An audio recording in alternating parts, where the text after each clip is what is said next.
Olá, pessoal. Então, é uma preocupação muito grande a presença de plásticos no nosso ambiente, né? Eu estava pensando assim, olha só. O pessoal fala que o plástico desaparece, né, com 300 anos, né? Ou seja, o mundo demora muito tempo para dissolver aquele plástico.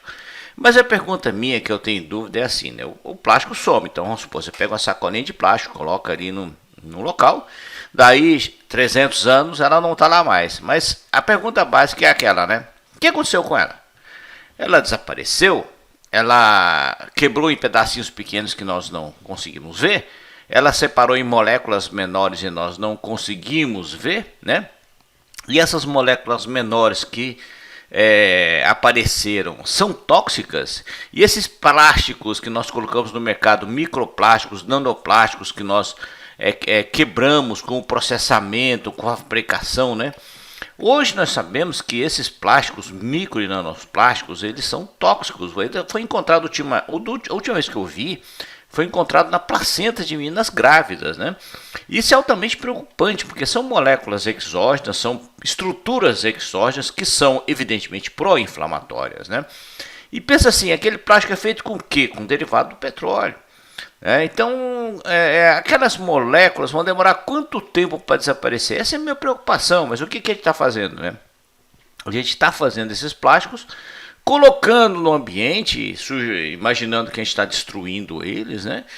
Que depois de não sei quantos anos, 300 se não me engano, eles aparecem, mas ele está contaminando o ambiente. Esses plásticos, os microplásticos, nanoplásticos, vão ser absorvidos pelas plantas, estarão presentes dentro dos animaizinhos que nós consumimos, ou seja, no alimento, na sua água, né?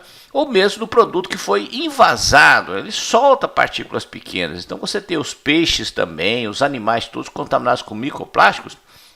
E quando você senta para comer uma refeição, lá tem aquilo que você quer comer, mas também tem os contaminantes. E olha só, não é só plástico, né? Outro dia saiu um artigo falando assim: por mais que você seja um indivíduo que tenha busca por produtos orgânicos, você não é isento de consumir pesticidas. Por quê? Porque eu não estou jogando pesticida só ali na minha hortinha, né? O mundo inteiro está contaminado, inclusive lençóis freáticos, né? Eu sei de cidades aqui em São Paulo que tem um lençol freático todo contaminado por metais tóxicos, poluentes ambientais, dioxina, por exemplo, né? Então, olha só que interessante.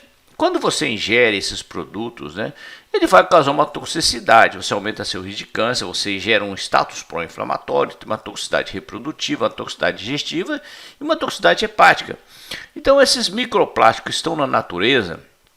Quando você entra em contato com eles, você pode inclusive pinocitar ele usando uma célula dendrítica no seu intestino, né? Você vai ter estresse oxidativo, ou seja, vai gerar radicais livres, dano ao DNA por radicais livres, disfunção dos órgãos, né? Primeiro, evidentemente, disfunção da célula, depois do tecido, depois do órgão, desordens metabólicas, e vai dar uma inflamação em você, uma resposta imune, neurotoxicidade, toxicidade reprodutiva. Então a tendência nossa é que nós tenhamos mais e mais problemas de desenvolvimento, particularmente neurodesenvolvimento. E como é que você ingere, né? Você bebe na água, no alimento, né? Você tem aquelas caixas que você compõe seus alimentos, ou até mesmo os produtos que os bebês utilizam no dia a dia. Mas também você respira eles, né? E você tem os produtos que você coloca na sua pele. Por exemplo, o telefone celular, ele tem muito plástico. A gente vai absorvendo de pouquinho em pouquinho. Você fala assim, mas é pouco, né? É pouco um telefone, um produto de cuidado pessoal. É pouco, mas quando você soma tudo, começa a ficar significativo, né? Você inala, cai no seu pulmão, pelo pulmão você absorve, né? Então esse microplástico você inala, ele se absorve, você ingere por via oral, ele vai para o seu coração, gera inflamação, gera metabolismo e você vai ter que dar um jeito de excretar, só que a excreção é muito difícil e complicada. Então o plástico ele faz parte da nossa vida, infelizmente, para tudo quanto é lado que você olha, você tem um plástico ali, né? Para empacotamento, na agricultura, você tem na sua casa, né? Produtos para esporte, eletroeletrônicos, no carro. E esses plásticos que estão na nossa vida, eles contaminam o nosso organismo, né? E é lógico, falar assim, então, eu tenho aonde? Numa pasta de dente, num cosmético, né? Na garrafa de plástico, nos cremes que você utiliza, algumas roupas, produtos que você usa para lavar roupa, tá em tudo quanto é lugar. Esses plásticos eles podem sofrer fotodegradação, né? Ou seja, a irradiação solar gera uma alteração química, gerando oxidação, moléculas mais tóxicas, né? E você pode, evidentemente, ter uma hidrólise, você pode ter a degradação por micro-organismo, que é muito difícil, né? E você se expõe, você ingere na água, ingere no alimento, você inala, tem o contato com a pele, e aquilo com certeza tem resposta metabólica em você, ou seja, vai ter problema de saúde sim. A desvantagem, ou sei lá, a vantagem, depende de como você vê, né? É que esse problema de saúde não vai acontecer imediatamente, você vai ficar acumulando os danos, né? Até que lá seja altamente significativo em você. E o pior, o grande problema é assim, né? Como nós estamos na cadeia alimentar, nós tendemos a acumular esses produtos, né? Então vamos supor, desde a planta até uma fruta, o animal que você consome, né? Aquilo lá vai acumulando e você é a cadeia final. Na cadeia final você sabe, você sempre leva desvantagem do ponto de vista da toxicidade. Quando você é o último da cadeia alimentar, você sempre acumula os produtos que vão se intoxicando, né? E esses plásticos que você ingere, eles podem ser absorvidos pelo seu intestino, eles podem entrar via paracelular, ele pode sofrer uma transitose pelo enterócito, eles podem ser internalizados por células, como por exemplo as células dendríticas, né? Gerar um processo inflamatório, podem ser captados por macrófagos que vão migrar pelo seu tecido da flora e cair no seu tecido da flora e cair na sua circulação sistêmica, né? Isso pode, no seu pulmão também a mesma coisa, ele vai ser internalizado por pneumócitos, ele pode ser fagocitado por macrófagos residentes do seu pulmão, né? E eles vão cair na sua circulação. E no seu pulmão ele vai gerar uma inflamação. Agora pensa assim, inflamação no pulmão, inflamação no corpo inteiro, né? Esses microplásticos vão cair na sua circulação, vão chegar ao seu organismo, vão se depositar, você vai excretar uma parte, né? Mas eles vão, por exemplo, atingir todos os seus órgãos, inclusive o sistema nervoso central. A inflamação vai alterar a função barreira hematoencefálica, gerando uma migração e um processo inflamatório. Então, basicamente, né, esses microplásticos eles vão fornecer problemas para a gente, vão ser de alta preocupação, né? Vão principalmente gerar uma reação inflamatória. Muitas vezes, dependendo do tamanho dele, ele vai gerar um corpo estranho, ou seja, você vai ter um monte de microcorpos estranhos, como se fossem grânulos, né, no seu organismo. E é lógico que o ideal seria que a gente conseguisse metabolizá-los, né? Mas o próprio metabolismo desses plásticos também vai gerar um estresse oxidativo.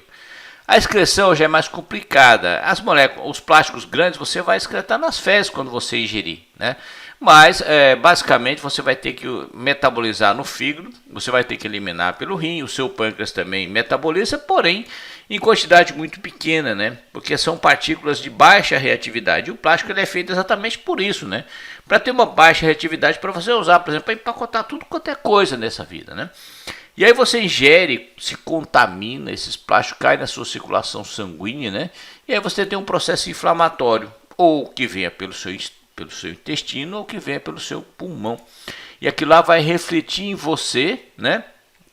No seu sistema nervoso central, no seu organismo, ou seja, dano oxidativo, ou seja, aumenta a produção de radicais livres, gera alteração metabólica, aumenta a inflamação, interleucina 1 beta, interleucina 1 alfa, interferon gama, fator necrótico tumor alfa e o TGV beta 1, né? Vai gerar reações metabólicas no seu organismo, vai diminuir a atividade da colinesterase, gerando uma neurotoxicidade, mas a inflamação vai gerar o que a gente chama de excitação neurotóxica pelo excesso de liberação de glutamato, né? Sem contar que nesses plásticos você tem moléculas que quando forem liberadas no ambiente ou em você, ou no seu paciente, né, são tóxicas. Por exemplo, o bisfenol A, que foi proibido ser utilizado há alguns anos atrás, você ainda tem contaminantes ambientais com bisfenol E, aumenta a obesidade, é um disruptor endócrino, doenças cardiovasculares, alteração no neurodesenvolvimento fetal. Os fitalatos que até hoje tem no mercado, alguns fitalatos como o tilbenzilfitalato é carcinogênico, o di2-etilhexilfitalato também é carcinogênico, né? E aqui você vê alguns trabalhos de toxicidade de micro e nanoplásticos em seres humanos, né? Alguns clássicos, por exemplo, poliestireno, poliestireno carboxilado, partículas e nanopartículas, microplásticos, gerando o que? Inflamação.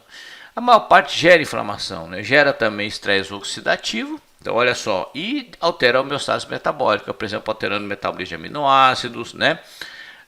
O poliestireno fluorescente gera alteração de aminoácidos, alteração da microbiota, gerando disbiose, uma repercussão imensa no seu organismo, né? E aí os plásticos nós temos que trabalhar e pensar o que vamos fazer com ele. Vamos esperar deteriorar, mas espera aí, deterioração, que tipo de deterioração? Ele vai desaparecer, ele vai se transformar numa molécula saudável pelas bactérias, ou ele vai simplesmente diminuir de tamanho de forma que a gente não vê mais e ele está aí ainda prejudicando a gente, né? Na saúde, radicais livres, inflamação, pode gerar câncer, são disruptores endócrinos, né? Agora a pergunta básica é assim, como descontaminar, né? O pessoal está reutilizando, tentando reutilizar, mas imagina assim, o próprio processo de reutilização joga mais microplásticos no ambiente, né? E o que é a saída? A saída talvez seja a gente usar mais antioxidantes, mais anti-inflamatórios e mais desintoxicantes para tentar fazer a compensação, particularmente antioxidantes e anti-inflamatórios, né? E a gente compensa essa toxicidade, mas não é um mundo perfeito. Mas, né, foi o mundo que nós criamos para nós mesmos, infelizmente, né? A notícia não é boa, a notícia é triste, mas nós vivemos numa redoma e nós temos que... É como se a gente vivesse num aquário, né? Se a gente suja o nosso aquário, a gente vai ter que conviver com a sujeira que nós jogamos no nosso aquário. Então nós temos que cuidar melhor do nosso mundo. Beijão para todo mundo, fiquem com Deus, tchau, tchau.